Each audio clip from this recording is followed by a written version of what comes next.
قرآن پیغام امن ہے۔ مطلب یہ ہے کہ قرآن کا میسیج یہ ہے، قرآن کا پیغام یہ ہے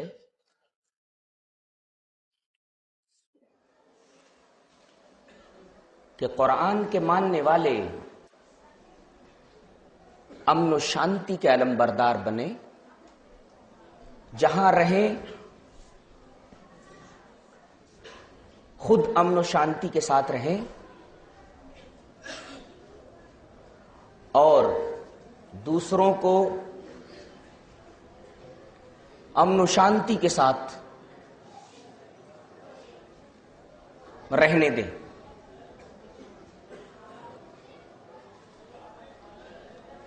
انہیں یہ اجازت نہیں کہ جہاں وہ رہتے ہوں وہاں کوئی انتشار یا بدامنی پھیلائے۔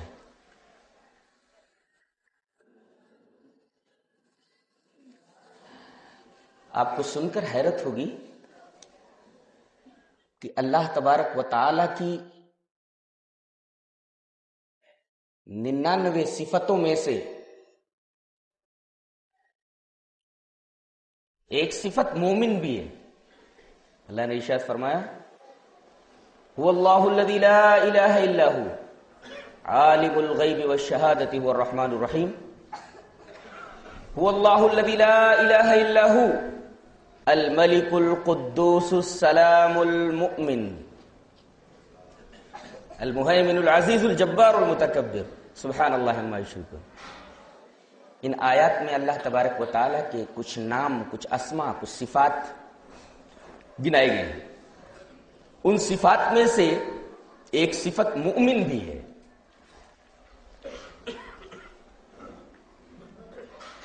جب آپ ترجمے والا قرآن کھولیں گے اور مومن کا ترجمہ دیکھیں گے تو وہاں لکھا ہوا ہوگا امن دینے والا۔ مومن کا مطلب کیا ہوتا ہے؟ ایمان لانے والا نہیں، امن دینے والا۔ اب بتائیے، جس کی صفت ہی ہو امن دینے والا،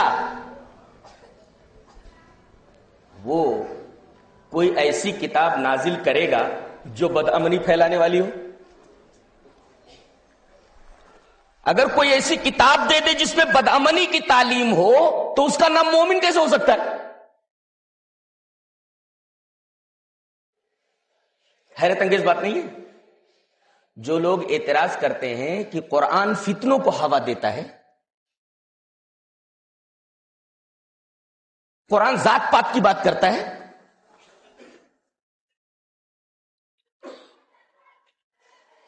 قرآن دوسروں کی دل آزاری کا سبب بنتا ہے، قرآن فتنہ و فساد پھیلانے کی تعلیم دیتا ہے، قرآن بدامنی اشانتی پھیلانے کی تعلیم دیتا ہے، وہ اس سوال کا جواب دیں کہ سورہ حشر کی ان آیات میں جہاں اللہ تبارک و تعالیٰ کی بہت ساری صفات کا تذکرہ ہے، وہاں ایک صفت مومن ہے۔ ذرا مومن کا ترجمہ کیا ہوتا ہے وہ ترجمہ کر کے بتائیں۔ اگر ترجمہ امن دینے والا ہے تو بتائیے، جس کا نام ہی امن دینے والا ہو، جس کی صفت ہی ہو امن دینے والا، وہ بھلا کیسے کوئی ایسا پیغام دے سکتا ہے، کوئی ایسی کتاب نازل کر سکتا ہے جو بدامنی پھیلانے والی ہو؟ نام کچھ ہو، پیغام کچھ ہو، ایسا کیسے ہو سکتا ہے؟ ثابت یہ ہوا کہ جب اس کا نام مومن ہے، امن دینے والا ہے، تو اس نے جو کتاب انسانیت کو بھیجی ہے، جو پیغام دیا ہے، وہ پیغام بھی امن دینے والا ہی ہے، بدامنی کی تعلیم دینے والا ہرگز نہیں۔